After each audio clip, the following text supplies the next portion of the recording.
Hello guys, this is Richard Rich TV and welcome back to my channel. Before I start the devotional guys, I would like to shout out the following person our channel na napunta rito at nag-join sa devotional. Shout out on God bless to Vin Lawrence Chonko, Brent Sandog, Bon Anthony Balmoria, Michael Aborita, Connie Blanc, Heart Ponsalan, Rian Cedric Bersaga, Heaven's Hope TV or SSC TV of Korea, Yans TV, Francis Laico, Nico Stepan Berlas, Akon Lasanas, Grace Magsayo, Jeneline Pahayag, Chelsea Gumbao, Kate Pukulan, Harley Cortal, Lorraine, and Pretty Pukulan. Shoutout na rin sa mga hindi nakisabay na manood sa devotional, but still napunta pa rin dito para manood at makinig sa devotional. God bless us all, guys.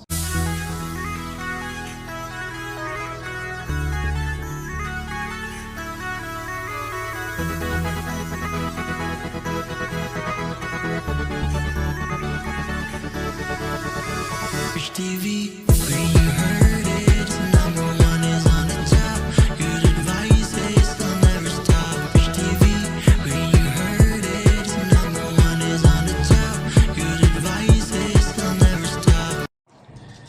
So guys, patapos na naman yung buwan at dalawang tulog na lang bagong buwan na naman. No? Kaya let's always pray ahead na the next month to us would be a good month. No?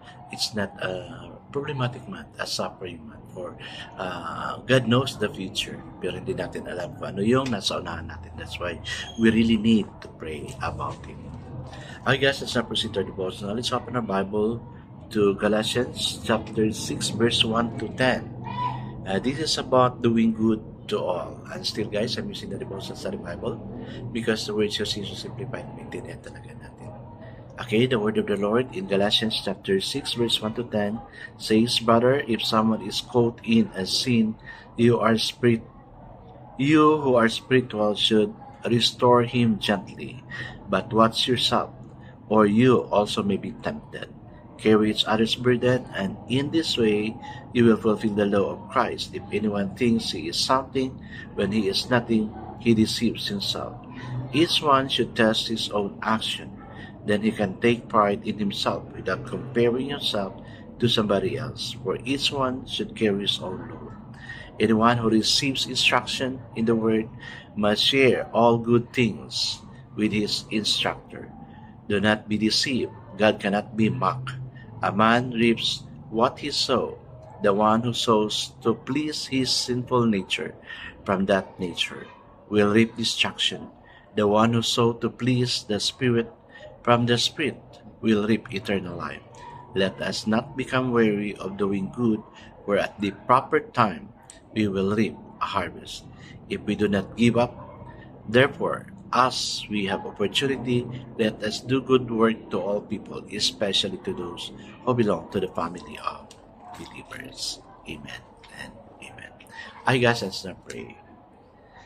Yes, Father God, as much as possible, we really don't want to have anger with anybody. Lord, yes, there are those people who committed sin na pupunta sa amin, and I pray they can. You're going to give us wisdom, knowledge, and understanding on how to counsel this person, okay? Teach us both not to be tempted again of the sin he has done already. Lord, I pray to please help us wear the full armor that comes from you. Strengthening, O Lord God, from the helm of salvation, breastplate of righteousness, buckle of truth, shield of faith, sword of spirit and words, and even the boots of peace. Lord, even as while we are here, gathered together for this purpose of having a devotional, I pray to please bless each one of us, O God, who is making time to be with you, who choose to be with you rather than sleeping or doing something at this time. Thank you, dear God, for sparing time. This sparing time we have with you, may we learn from it and may you bless us all. In Jesus' name we pray. Amen and amen. So the focus verse for this evening, guys, is found in Galatians chapter 6 verse 2, and it says, Bear one another's burden and so fulfill the law of Christ. So the title of the devotion for this evening, guys, is Lifting Up Each Other.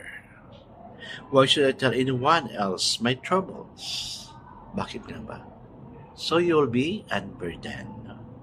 I caused them. I am responsible and I must work it out for myself. Oh, that's pride. No? Okay, anyway, who can I trust? God. Who can I trust is an often repeated statement, not unlike it is the statement of another. I'm afraid to let people know about my sin. If people really know what I am like, they would like me. This statement hit wide of the mark of Christian fellowship Paul is talking about. We are to bear each other's burden that requires an openness with each other that does not pretend by lending from strength all the time. When you have failed or sinned, another person is needed to mediate or communicate God's grace. We were never made to know God alone. His word of assurance of forgiveness is to be given by another. The other day, a man poured out his heart to me. After we talked, I said, "My friend, God loves you and forgives you." Then he said, "You know, I know that, but I needed to hear it from someone else." Amen and amen. Yes, guys, I remember, no, while having my class, I have a student na balisat siya. And then sinabi niya na, I asked him, "Oh, what happened to you?" It's not sin, but it's the problem that made him anxious. And then he just says, "Sir, my father is suffering from colon cancer." So of course I know what it is being a nurse, and because my father also suffered the same. And I asked him, "Oh, may colostomy ba siya?" Meron, sir. "So, what management did you do?" Marami siyang sinabi. And then I just said, "Oh, cancer patient would not easily die." Sabi ko sa kanya, "My father got the colon cancer, but his life was extended for more years." So, parang ganun, no? Then sabi ko sa kanya, "My father has cancer, but my father did not die of cancer, but of heart attack." So, siya naman, nung sinabi kong ganun sa kanya, after saying it all in front of many mga kaklase niya, he got a peace of mind. Kasi may assurance siya. No? Although, lahat tayo mamamatay talaga. We commit sin, lahat tayo may sin. So, as much as possible, let's have somebody to mediate us, no? To help us para ma-relieve naman tayo sa mga nagawa natin. So, there will be no condemnation. Kasi itong condemnation talaga, no? Gawa yan ng enemy. Kaya, let's have somebody, look for somebody to counsel us and pray for us, of course. Kasi kailangan natin ma-release sa sarili natin.